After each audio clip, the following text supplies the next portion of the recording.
Bonjour à vous et bienvenue sur cette chaîne YouTube sur le chemin des entrepreneuses. Alors cette chaîne, elle existe, merci, grâce à vous et puis grâce aux femmes aussi que j'interviewe tout simplement pour euh, vous montrer des exemples en fait de femmes qui n'ont pas baissé les bras malgré les difficultés qu'elles rencontraient sur leur chemin. C'était hyper important pour moi et c'est une façon aussi de remettre un petit peu toutes les connaissances en fait pendant ces 10 ans et aussi de pouvoir vous aider à vous lancer si vous êtes sur ce chemin entrepreneurial ou si vous êtes déjà entrepreneuse mais que vous tournez en rond et que vous avez envie et besoin de trouver des solutions. Donc aujourd'hui, je suis avec Sandrine. Bonjour Sandrine. Bonjour Samia, comment vas-tu? Merci, ça va. Donc moi, c'est Samia Meka. Aujourd'hui, j'accompagne les entrepreneuses bien-être hypersensibles, créatives, intuitives à lancer leur entreprise pour avoir moins de clients et plus de revenus. Voilà. Alors aujourd'hui, Sandrine va se présenter. Je vais la laisser se présenter parce que on se présente toujours bien soi-même. Donc moi, c'est Sandrine Pichler. Je suis maman de 2 garçons et j'ai le plaisir d'accompagner les femmes vers la liberté de pouvoir travailler à leur rythme et pouvoir profiter, en l'occurrence pour moi, de mes enfants, mais en tout cas de pouvoir gérer son emploi du temps. C'est vraiment une nouvelle manière en fait de travailler qui diffère du coup du salariat surtout. Alors, explique-nous, Sandrine, justement, comment tu en es arrivée là. Je suppose, est-ce qu'il y a eu un moment, justement, salariat, quelque chose qui s'est passé, et Oui. puis finalement, entrepreneuriat, raconte-nous tout. Alors oui, j'ai quand même derrière moi 20 ans de salariat, ce qui n'est Oui, pas quand rien même. quand Ah même. non. J'étais à la relation client et moi, ce qui me faisait vibrer, c'était de trouver des solutions pour mes clients. Donc, Mhm. j'avais des clients en particulier. Après, progressivement, j'ai eu des entreprises, puis des grands comptes.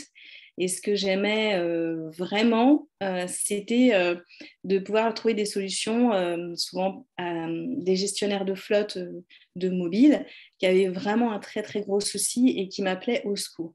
Et vraiment, moi, ce que je voulais, c'est leur trouver une solution qui soit le mieux pour eux et aussi pour la boîte pour laquelle je travaillais. Donc vraiment, moi, c'est ce qui me faisait, comment dirais-je, kiffer. Donc, si on peut dire aujourd'hui, ta zone de zénith, c'est finalement trouver des solutions. C'est exactement ça. Et voilà, c'est enlever un irritant aux personnes qui m'appellent. En fait, elles m'appelaient parce Mhm. qu'elles avaient un souci. Et Mhm. moi, mon objectif, c'est de trouver vraiment une solution. Donc oui, pendant 20 ans, 20 ans de salariat. Et puis forcément, hein, avec le temps, les stratégies de la société dans laquelle j'étais ont évolué, ce qui est tout à fait normal. Mhm. Mais voilà, moi, voilà, ça me convenait. Je sentais que ça allait plus me convenir parce que j'avais mon portefeuille de clients avec vraiment des personnes identifiées. Et voilà, je sentais qu'on allait passer vraiment de la personnalisation à l'industrialisation pure avec un numéro de ticket au lieu d'un nom. Donc moi, ça Donc ouais, m'a... ça peut perturber en fait finalement. Parce que du coup, si tu es un petit peu dans la relation, l'humain, et puis là, tu passes effectivement au numéro, au code barre, bon là, c'est un peu plus complexe, ouais, c'est vrai. Il n'y a plus de relation en fait. Ouais, ok, d'accord. Donc là, la relation s'est terminée en fait, c'est ça? Et du coup, je me suis dit, comme il y avait un plan de départ volontaire à ce moment-là, Mhm. j'avais le choix de rester ou de partir. Je crois que des fois, c'est plus difficile quand tu as le choix. Et je me suis dit, c'est le moment pour moi. Après 20 ans de salariat, c'était pas facile de partir, mais Oui. j'ai fait ce choix-là que je regrette pas aujourd'hui, même si c'est clair que c'est un choix. On saute un petit peu dans l'inconnu. Donc, pour continuer en fait mon parcours, j'ai repris mes études à plus de 40 ans. Donc, j'ai fait... Ça, c'est bien de le dire, Sandrine, parce que tu vois, on a l'impression que le monde s'arrête avec certaines personnes, tu sais, les croyances de l'âge, encore une fois, l'âge, bon, j'ai déjà 40 ans, c'est bon, ça y est. Puis toi, tu nous démontres en fait que, ben non, en fait, il n'y a pas d'âge. Et non, et c'est justement en faisant cette reconversion professionnelle, je dois l'avouer, c'était très compliqué pour Mhm. les neurones et aussi pour gérer la famille, parce que Mhm. je courais le matin, je courais le soir pour récupérer les enfants périscolaires. J'avais toute ma journée d'apprentissage, donc à l'école, et le Mhm. soir, je m'occupais de ma famille et ensuite je reprenais les cours quoi, pour justement réviser. Mais je savais que j'en avais pour 6 mois, donc vraiment je me suis vraiment donnée à fond. Et ça m'a permis de comprendre que l'apprentissage, en fait, ne se termine jamais. Et c'est pas quand on a notre diplôme de master ou peu importe, et ben en fait, je vous invite à apprendre continuellement, parce qu'il y a tellement de choses à découvrir. Déjà, soit à se découvrir et aussi à découvrir d'autres compétences. Donc, une fois que tu as ces études, en fait, hein, tu reprends donc, pendant 6 mois. Donc, bon, ça va, c'est quand même pas des longues études, mais c'est intense. Surtout à ces âges-là, en fait, où effectivement, on a déjà une vie de famille, on a déjà tout ça. Donc, c'est vrai que c'est aussi intense. OK. Et qu'est-ce qui se passe après, Sandrine? Eh bien, déjà, j'ai mon bachelor, je suis vraiment fière parce que j'ai une mention, alors que quand j'étais plus jeune, j'étais toujours ric-rac, ou quoi, quand on veut vraiment se donner les moyens, on y arrive. Et j'ai fait un stage à plus de 40 ans et je suis passée donc, dans une toute petite entreprise. Je sais pas, j'avais cette croyance que ça allait être différent de la grande entreprise où j'étais auparavant. En fait, c'était pareil. Je courais le matin, je courais le soir. Et je me suis dit, finalement, c'est quoi la différence, hein? J'en ai pas vu beaucoup, si ce n'est que ce soit la taille de l'entreprise. Donc, après ce stage-là, je me suis retrouvée à la maison. Donc, je peux te dire que ça fait un grand changement quand tu cours dans tous les sens et que un lundi, tu te retrouves à la maison à pouvoir accompagner tes enfants à l'école, à pouvoir prendre le temps. Et en 15 jours, je me suis rendu compte que tout le monde était beaucoup plus zen, que ce soit mes enfants, mon conjoint et moi. Et je me suis dit, il y a peut-être un truc à faire. Donc, ça a pris quand même du temps, mais je me suis dit, j'aimerais bien quand même reprendre une activité, mais j'ai envie de gérer mon temps et de pouvoir profiter de mes enfants parce que voilà, j'ai bien pris conscience qu'ils grandissaient quand même super vite et que finalement, je passais à côté. Parce que quand j'ai passé au bout de 15 jours avec eux, finalement, je me suis rendu compte que je ne les connaissais pas forcément. C'est intéressant ce que tu nous dis, Sandrine, parce que effectivement, le fait donc, d'avoir, hein, si je comprends bien, je résume un petit peu pour voir. Hein, donc, tu as été salarié d'une grosse entreprise, puis tu as repris des études assez rapidement. Bon, voilà, je ne sais pas quelles sont tes études, mais en tout cas, tu as repris ces études. Et de là, tu es passé à une petite entreprise, mais tu as bien vu que finalement, petite ou grande, ben, ce n'est pas plus humain, et puis que c'était différent. Tu es resté 15 jours à la maison, et là, tu as pris conscience que finalement, tu te sentais bien et que tu avais envie de reprendre une activité, mais plus comme celle d'avant. C'est ça, en fait. Hein. C'est ça ton switch entre l'avant et l'après. Hein. C'est bien ça, Sandrine? Et c'est le fait d'avoir été à la maison qui m'a permis de faire ce switch, parce que si j'avais été encore en fait, en activité, j'aurais pas pu prendre conscience, parce que finalement, j'étais obligée de me poser et de me poser des questions.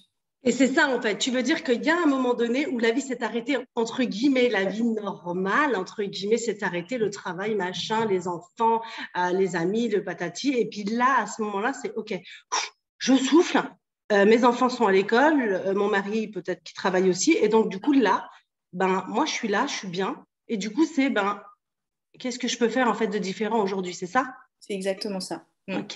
Ça, Exactement. c'est intéressant parce que très souvent, justement, on ne prend pas ce temps.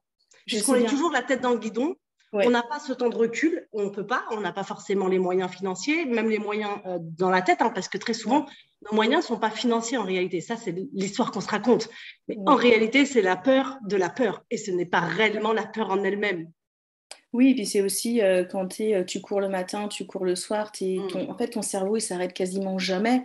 Donc, à aucun moment, tu te poses vraiment et tu te dis, Sandrine, qu'est-ce que je veux faire dans cette la vie? fameuse question, bah ouais, qu'est-ce que tu veux faire dans la vie?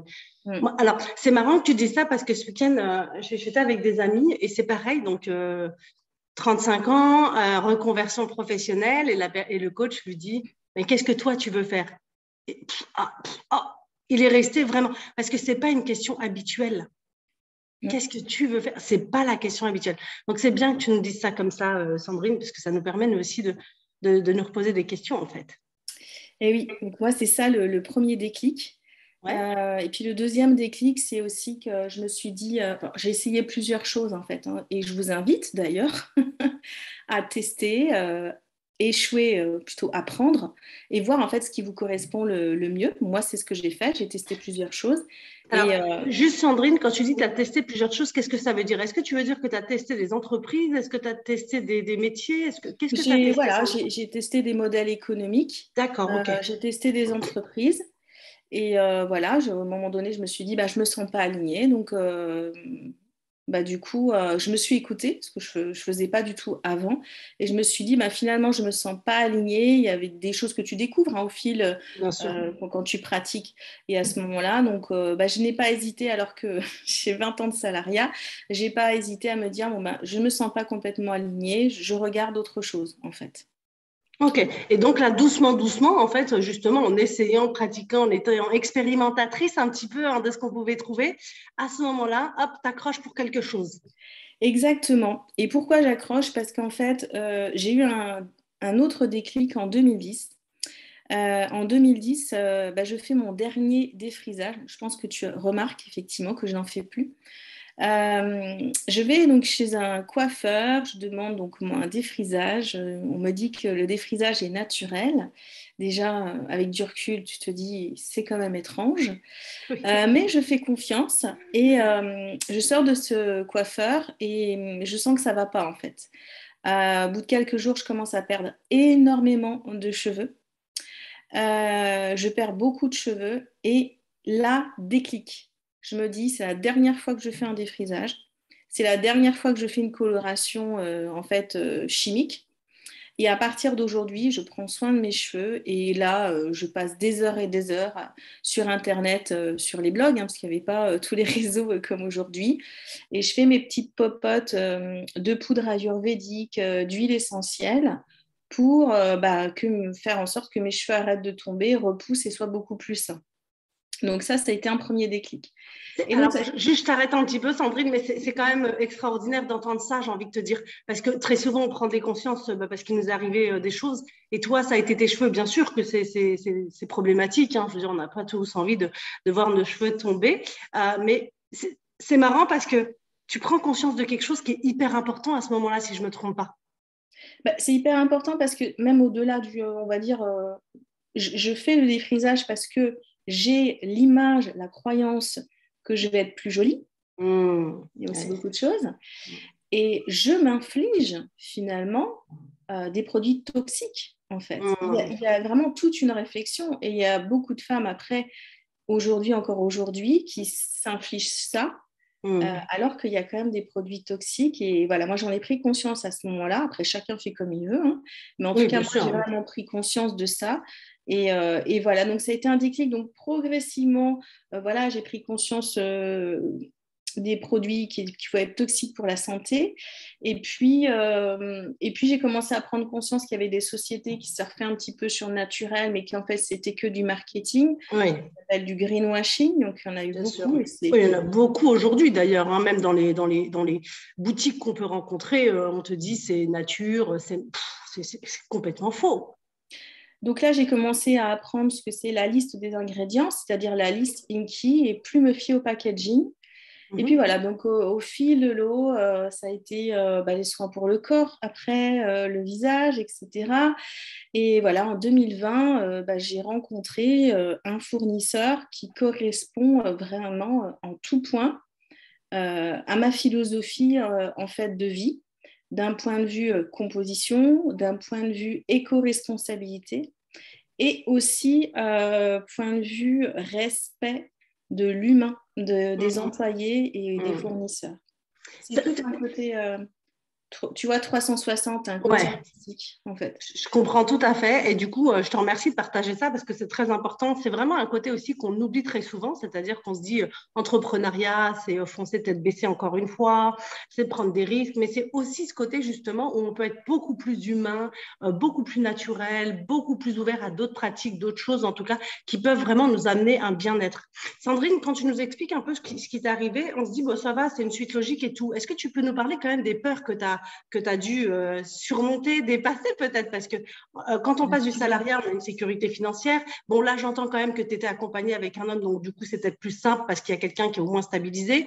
Mais donc, du coup, mais tu as quand même pu rencontrer des peurs. Quelles ont été les tiennes? Alors, en fait, dans le salariat, on nous dit ce qu'il faut faire. Tout est dicté finalement. Ouais, ce côté un petit peu, voilà, tu as tes horaires, tu Exactement. fais ça, ok, d'accord. Voilà, si ton patron qui va te dire bah, ce serait bien que tu te formes sur ça parce que, etc. L'entrepreneuriat, bah, c'est toi qui, par rapport à tes objectifs, par rapport à tes compétences, te dis là, il faut que je me forme. Et du coup, bah, quelle formation faire Mm. d'un point de vue technique, mais aussi comment communiquer tout simplement dans la vraie vie, j'allais dire, Mm. comment communiquer sur les réseaux et Mm. beaucoup l'état d'esprit. Là, j'ai mis beaucoup de temps à travailler sur mon état d'esprit Mm. pour justement avoir cet esprit entrepreneurial qui fait que eh ben, en fait, on passe à l'action, on oublie la motivation, mais on passe à l'action en fait. Parce que des Mm. fois, on attend la motivation pour agir, alors qu'en fait, moi, c'est ce que je transmets aussi à mes équipes, c'est que le passage à l'action est primordial. Et ensuite, on regarde ce qui fonctionne et ce qui ne fonctionne pas. Mm.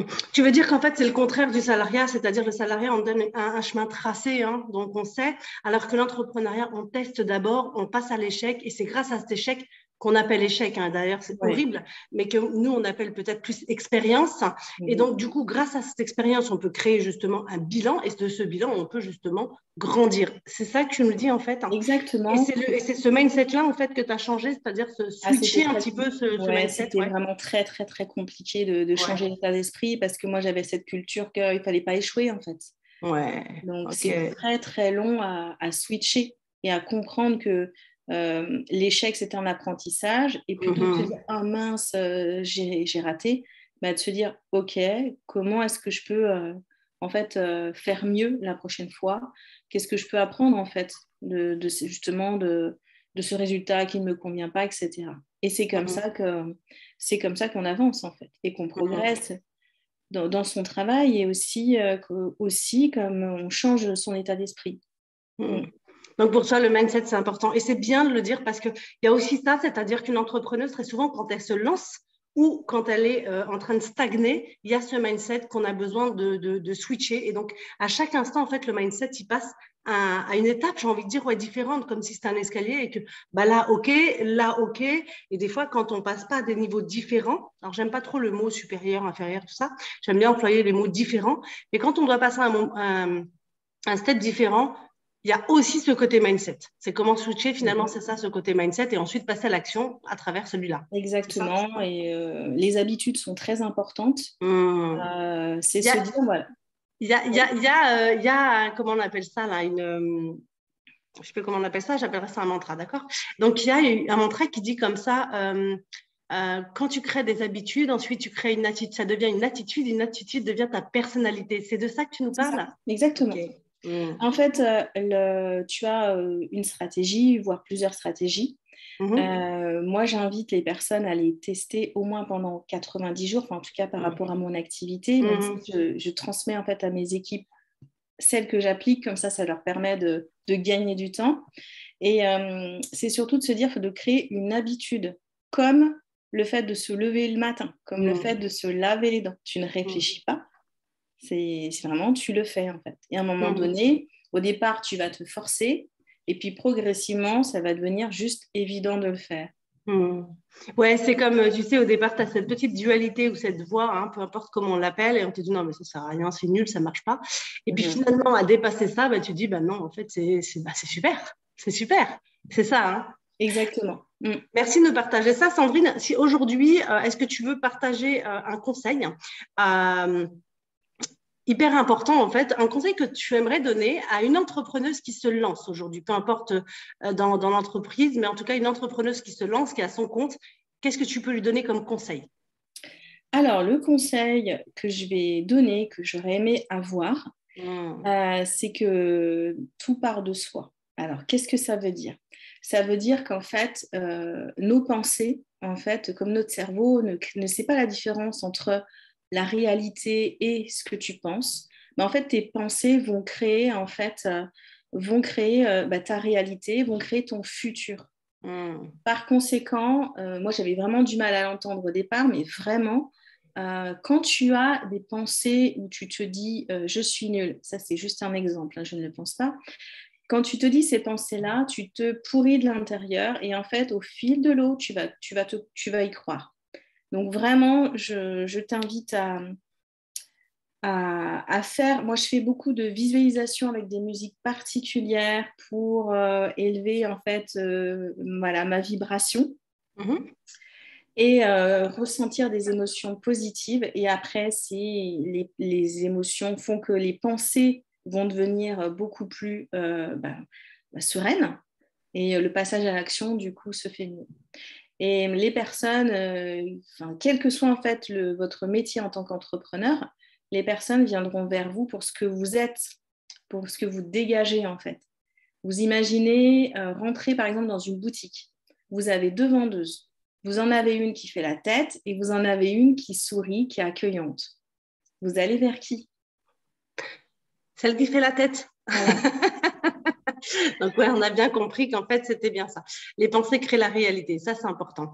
Et alors, quel conseil tu as? Donc, ça, c'est le conseil. Hein. Tes pensées créent la réalité pour une entrepreneuse qui va pour se lancer, parce qu'évidemment, une entrepreneuse qui va se lancer, elle a beaucoup peur. Déjà, elle pense à son statut, auto-entrepreneuse, entreprise, ainsi de suite.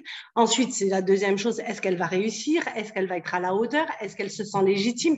Est-ce qu'elle a peur de réussir? Alors, moi, au départ, j'avais peur de ne pas réussir. Et quand j'ai avancé dans mon programme, on va dire entre guillemets, dans mon entrepreneuriat, j'ai eu peur de réussir, la peur de réussir. Et ça a été bouleversant pour moi, tu vois, de me dire, Vous avez peur de briller? Oui, c'était une horreur. Et donc, du coup, j'ai dû dépasser ça. Et qu'est-ce que tu dirais pour une entrepreneuse qui, elle, ça fait un petit moment qu'elle est déjà dans son entreprise, j'ai envie de dire, en tout cas, elle a créé son entreprise et tout, mais elle tourne en rond. Qu'est-ce que tu pourrais lui dire à cette entrepreneuse-là? Alors, après, qu'est-ce que ça veut dire tourner en rond? Moi, j'aurais envie de lui dire de... Elle n'arrive pas à dépasser un palier, tu vois, et elle se sent seule un peu dans son entreprise, elle n'arrive pas, elle ne sait plus comment avancer, quelles sont les possibilités, tu vois, c'est un peu comme d'être salarié, la tête dans le guidon, c'est qu'à un moment, tu stagnes. Mhm. Alors, ce qu'elle peut faire, c'est dans sa tête interroger son elle du futur Mmh. et lui Donc, son demander soi du futur, c'est ouais, ça. voilà, le soi du futur qui a réussi, qu'est-ce que tu ferais?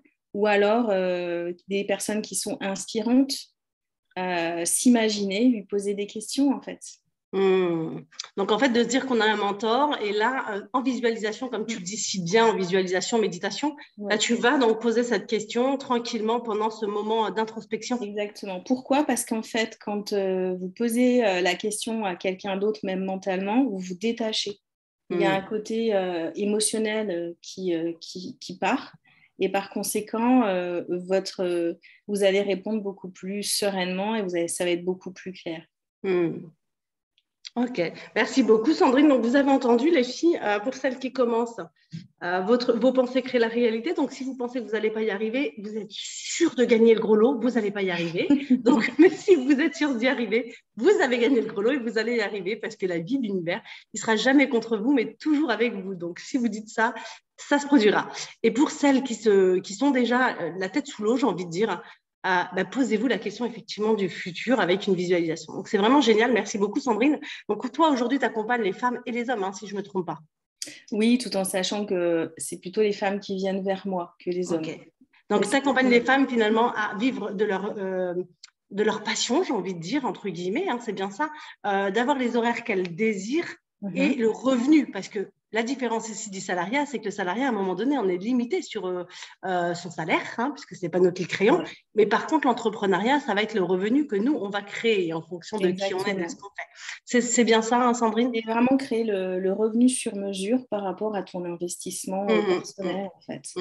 Et il n'y a pas de plafond il y a pas de plafond de verre. Il y a vraiment gérer son temps comme on l'entend. Et dans mon équipe, j'ai autant des personnes qui sont à temps plein que des personnes qui sont salariées et qui font l'activité à côté. Et c'est vraiment une activité qui, bien sûr, leur rapporte un complément de revenu, mais c'est aussi beaucoup de cohésion, de développement personnel.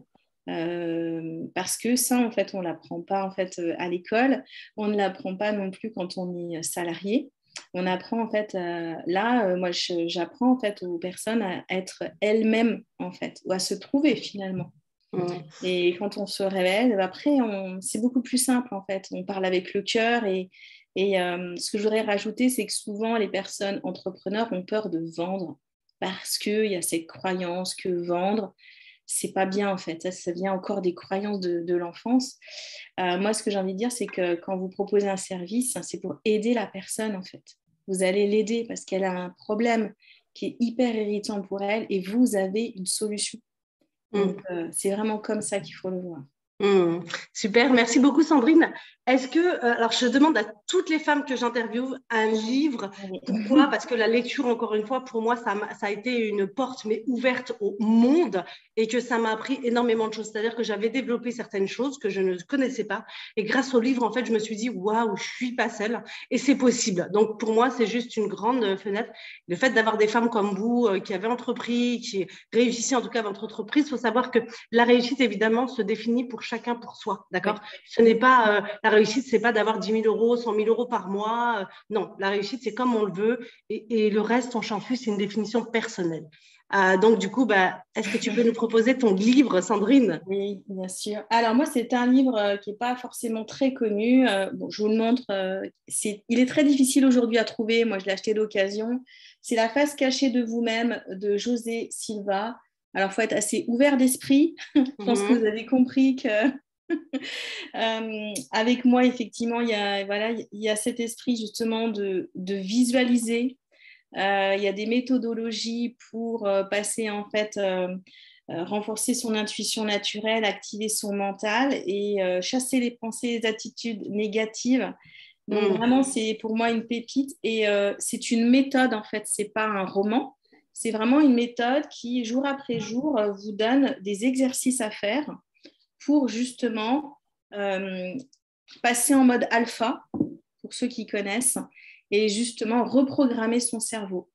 Et moi, ça, je peux le dire, ça a vraiment changé une bonne partie de mes pensées, parce que j'avais beaucoup de pensées négatives et j'avais beau dire non, mais attends, non, maintenant je dis des choses positives, voilà, ça revenait quand même. Bien sûr. Et grâce à ces techniques de ce livre-là, aujourd'hui, j'ai que du positif dans la tête et quand il y a un souci, c'est OK, je trouve des solutions, je garde en fait mon projet en tête. Merci beaucoup Sandrine. Alors du coup, tu nous enverras le lien. Bien évidemment, mesdames, vous allez trouver tous les liens et d'une pour rencontrer Sandrine et de deux pour trouver le lien de la vidéo, mais aussi pour trouver le lien du livre. Sandrine, où est-ce qu'on peut te retrouver? Pareil, je vais vous donner les liens, donc ne vous inquiétez pas. Oui, alors j'ai un site internet, sandrinepichler.fr et puis sur les réseaux, le même nom. Voilà. Donc, très bien, donc on mettra les liens juste à côté pour voir les liens. Parfait. Écoute, merci. Est-ce que tu veux rajouter un petit mot, Sandrine?